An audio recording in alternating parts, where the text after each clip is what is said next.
আসসালামু আলাইকুম সবাইকে। শিখুন academy present cryptography and network security lecture সিরিজে আপনাদের সবাইকে স্বাগতম জানাচ্ছি। আমরা আমাদের ধারাবাহিক লেকচার সিরিজে আজকের লেকচারে যে বিষয় নিয়ে আলোচনা করব, introduction to security services, types of security services যেমন authentication, access control, data confidentiality, data integrity and non repudiation and benefits of OSI architecture. Introduction to security services. তো আমরা আমাদের সিকিউরিটি সার্ভিস হচ্ছে আমাদের ওএস আর্কিটেকচারের থার্ড পিলার বলা চলে, এবং আমরা আমাদের ওএস আর্কিটেকচারের আজকের লাস্ট যে লেকচারটা আছে সেই লেকচারে আমরা আজকে এই সিকিউরিটি সার্ভিসের সম্পর্কে জানার চেষ্টা করব।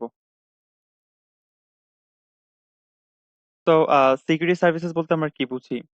তো সিকিউরিটি সার্ভিসেস মানে হচ্ছে আমাদের একটা অর্গানাইজেশনে আমাদের যেসব সিকিউরিটি রিলেটেড ইস্যুগুলো থাকে, যেমন আমাদের সিকিউরিটি অ্যাটাক সম্পর্কে আমরা জেনেছিলাম, এবং আমরা সিকিউরিটি মেকানিজম সম্পর্কে জেনেছিলাম।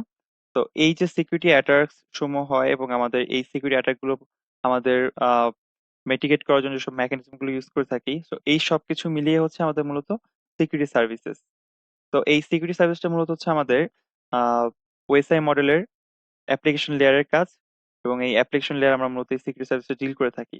তো আমাদের এখানে দেখেন বলা আছে যে security services refer to the different services available for maintaining the security and safety of an organisation. তো আমরা একটা অর্গানাইজেশনের সিকিউরিটি এবং সেফটি মেইনটেইন করার জন্য যেসব সার্ভিসেস গুলো প্রোভাইড করে থাকি সেগুলোকে আসলে আমরা সিকিউরিটি সার্ভিসেস বলে থাকি। তো the application layer is responsible for and user services and application. তো আমাদের এন্ড ইউজার্স যারা আছেন, ধরেন আমাদের একটা অর্গানাইজেশনে অনেক ইউজার্স তো থাকেন, এবং এক এক ধরনের হচ্ছে আমাদের সার্ভিসেস নিয়ে থাকেন। তো এই যে এন্ড ইউজার্স যারা আছেন তাদেরকে মূলত হচ্ছে এই অ্যাপ্লিকেশন লেয়ারে আমাদের সিকিউরিটি সার্ভিসেসটা প্রোভাইড করা হয়ে থাকে। It plays a crucial role in ensuring the security and privacy of data and communication in a network. তো আমাদের একটা অর্গানাইজেশনে যে কমিউনিকেশন গুলো হয়ে থাকে, আমাদের ইনফরমেশন এক্সচেঞ্জ যেসব হয়ে থাকে, তো এই সমস্ত ক্ষেত্রে সিকিউরিটি এবং প্রাইভেসি মেনটেন করার মূলত যে কাজটা সেটা হয়ে থাকে। তো পরবর্তীতে হচ্ছে it helps in preventing any potential risk two security.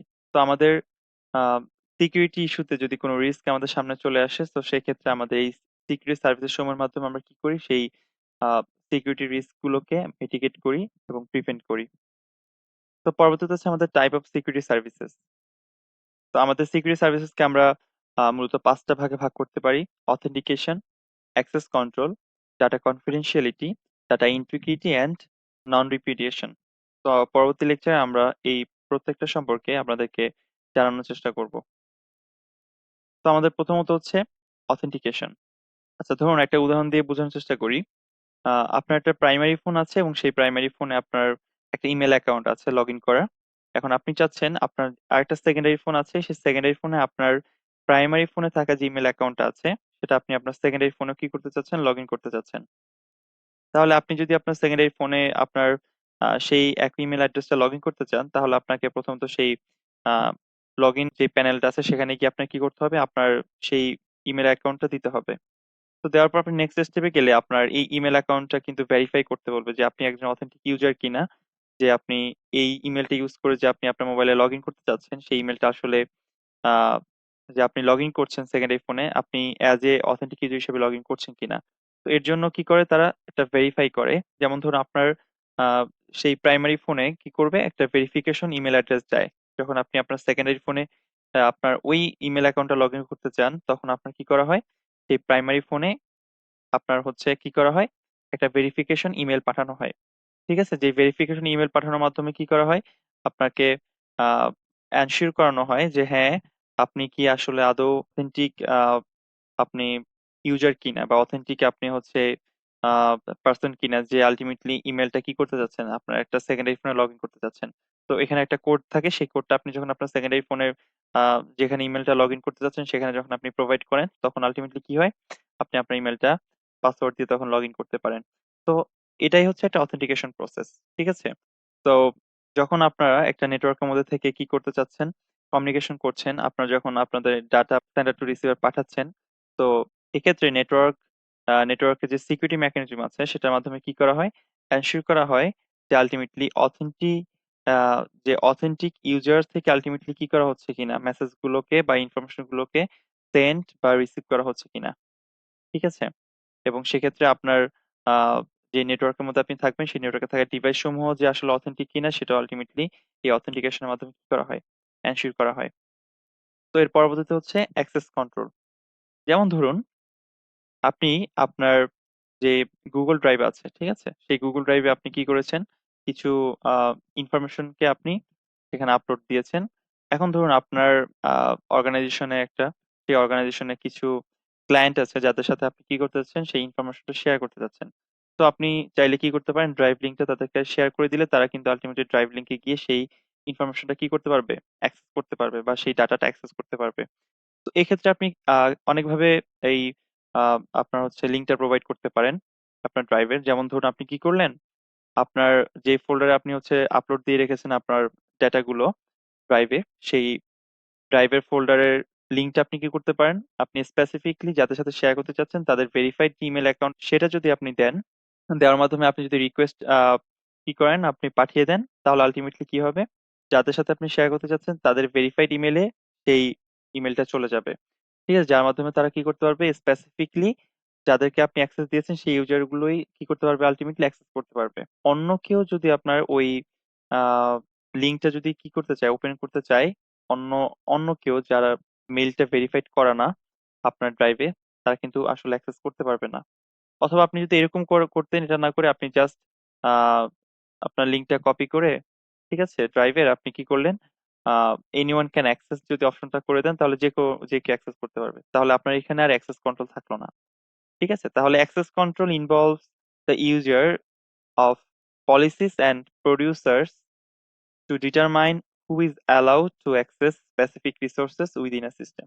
তাহলে একটা সিস্টেমে যে রিসোর্স সমূহ আছে, ঠিক আছে, সেই রিসোর্স গুলো আসলে কারা অ্যাক্সেস করতে পারবে, কারা অ্যাক্সেস করতে পারবে না, বা একটা সিস্টেম বা একটা নেটওয়ার্কের যে ডিভাইসের সমূহ আছে সেই ডিভাইসের সমূহ একটা একটার সাথে ইন্টার কানেকশন হয়, সেক্ষেত্রে কে কার সাথে ইন্টার কানেক্ট হতে পারবে, কে কার সাথে ইন্টার কানেক্ট হতে পারবে না, বা ওই নেটওয়ার্কের মধ্যে কোন ডিভাইসটা থাকতে পারবে, কোন ডিভাইসটা থাকতে পারবে না, এই সমস্ত কিছু আসলে এই অ্যাক্সেস কন্ট্রোলের মাধ্যমে কি করা হয়, এনশিওর করা হয়। আশা করি বুঝতে পেরেছেন। এর পরবর্তীতে হচ্ছে ডাটা কনফিডেন্সিয়ালিটি। তো ডাটা কনফিডেন্সিয়ালিটি বলতে আমরা কি বুঝি? যেমন ধরুন আমাদের একটা পার্সোনাল কি আছে, হোয়াটসঅ্যাপ গ্রুপ আছে। তো এই হোয়াটসঅ্যাপ গ্রুপে যেই স্পেসিফিক মেম্বার সমূহ আছে, আমরা যেই মেসেজগুলো ডেলিভারি করি সেই মেসেজগুলো কিন্তু আসলে সেই হোয়াটসঅ্যাপ গ্রুপে যে মেম্বার আছে তারা একমাত্র জানতে পারেন, অন্য কেউ আসলে জানতে পারেন না। এখন ধরুন আপনার সেই হোয়াটসঅ্যাপ গ্রুপের কিছু মেসেজ বা কিছু ইনফরমেশন কি হলো, আপনার যে স্পেসিফিক যারা ইউজার্সরা আছে তারা ছাড়া বাকি অন্য কেউ হয়তো বা কোনোভাবে জেনে গেল। ঠিক আছে, সামহাউ। সো এটা আলটিমেটলি কি, the breakdown of data confidentiality.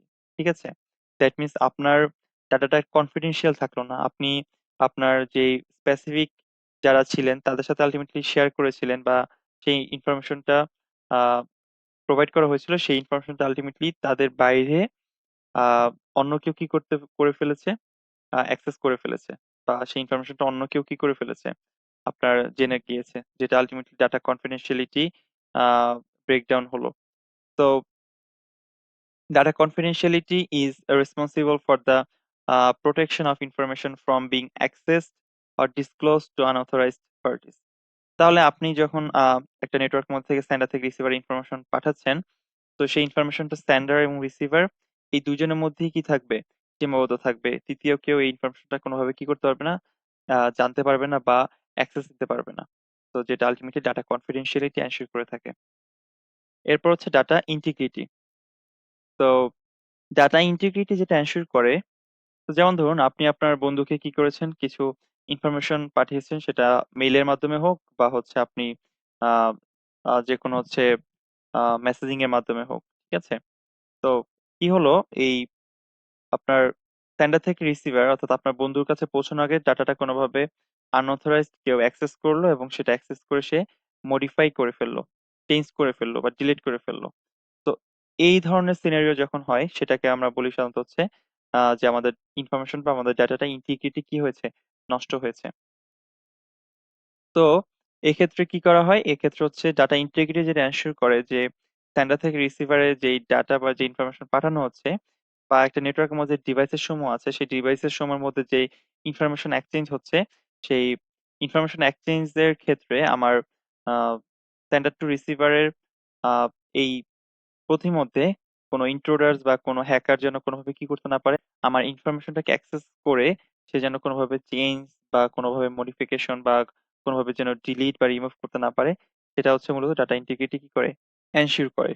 ঠিক আছে, যেমন এখানে বলা আছে data integrity is a security mechanism that involves the user of techniques to ensure that data has not been tampered with or altered in any way during transmission or storage. তো আমাদের ইনফরমেশনটা ট্রান্সমিশনের সময় অথবা আমাদের ইনফরমেশনটা স্টোরেজের সময় কোনোভাবে যেন আমাদের মডিফিকেশন বা কোনোভাবে যেন চেঞ্জ না হয়, সেটাকে মূলত আমাদের ডাটা ইন্টিগ্রিটি কি করে, এনশিওর করে।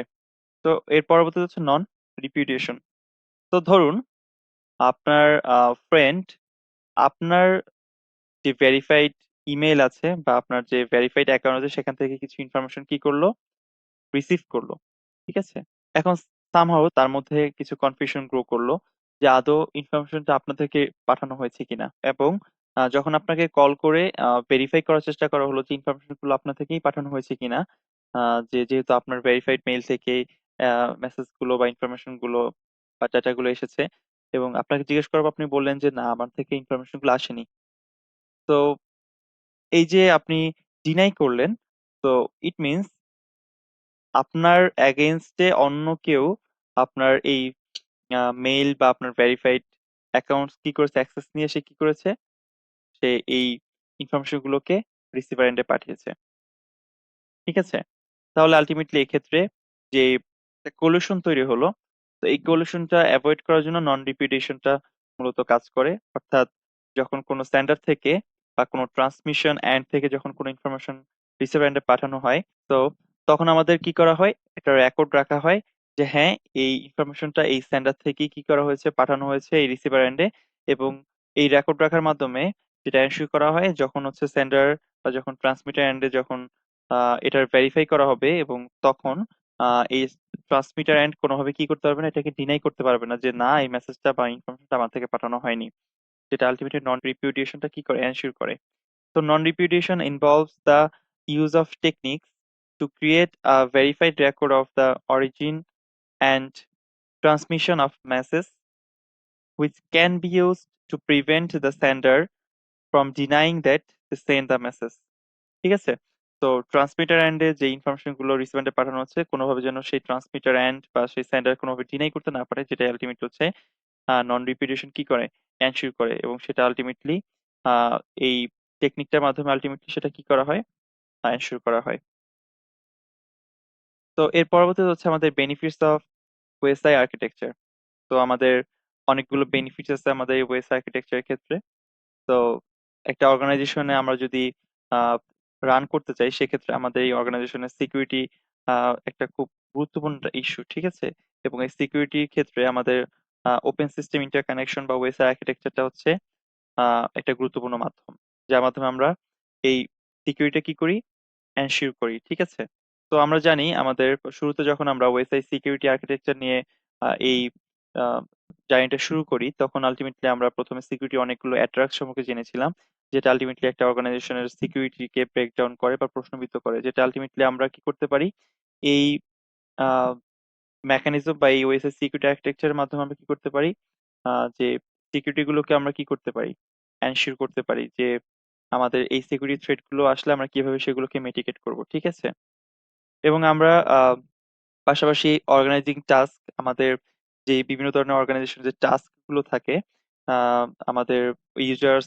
এন্ড এর থেকে শুরু করে আমাদের অ্যাডমিন থেকে শুরু করে অল ওভার আমাদের যেই টাস্ক সমূহ থাকে, সেই টাস্ক সমূহকে আমরা যদি ফ্রুটফুল ভাবে যদি কি করতে চাই, রান করাতে চাই, সেক্ষেত্রে আমাদের এই ওএস আর্কিটেকচার খুবই গুরুত্বপূর্ণ ভূমিকা পালন করে। তো last but not the least, meets international standards. তো প্রত্যেকটা অর্গানাইজেশনকে অবশ্যই একটা ইন্টারন্যাশনাল স্ট্যান্ডার্ড ফলো করতে হয়, এবং সেই ইন্টারন্যাশনাল স্ট্যান্ডার্ড ফলো করার ক্ষেত্রে তাদের ওএস আর্কিটেকচার একটা গুরুত্বপূর্ণ ইস্যু আমরা বলি। কারণ এই ওএস আর্কিটেকচার মাধ্যমে আলটিমেটলি একটা অর্গানাইজেশনের সিকিউরিটি সিস্টেম কতটা স্ট্রং, এবং তাদের এই সিকিউরিটি মেকানিজম গুলো তারা কত ভালোভাবে কি করতে পারছে, সেখানে অ্যাপ্লাই করতে পারছে, সেই বিষয়গুলো আলটিমেটলি কি করা হয়, এনশিওর করা হয়। এবং একটা অর্গানাইজেশন যদি ইন্টারন্যাশনাল যদি সে সার্টিফাইড হতে চায় এবং সে যদি ট্রাস্ট করতে হতে চায়, তাহলে অবশ্যই তাকে এই ইন্টারন্যাশনাল স্ট্যান্ডার্ড গুলো কি করতে হবে, মেনটেন করতে হবে। এবং সেক্ষেত্রে ওয়েস আর্কিটেকচার তাদের অর্গানাইজেশনে ফ্রুটফুল ভাবে অ্যাপ্লিকেবল হতে হবে। তো আমরা আমাদের ওয়েস আর্কিটেকচার এন্ড অফ দ্য জার্নিতে যে বিষয়গুলো জানতে পারলাম, প্রথমত হচ্ছে সিকিউরিটি সার্ভিসেস বলতে আমরা কি বুঝি, দেন আমরা সিকিউরিটি সার্ভিসেস যে টাইপস গুলো আছে সেই টাইপস গুলো সম্পর্কে জানলাম। এবং এর পরবর্তীতে আমরা হচ্ছে ওয়েস আর্কিটেকচার যে বেনিফিট সেই বেনিফিট সম্পর্কে জানলাম।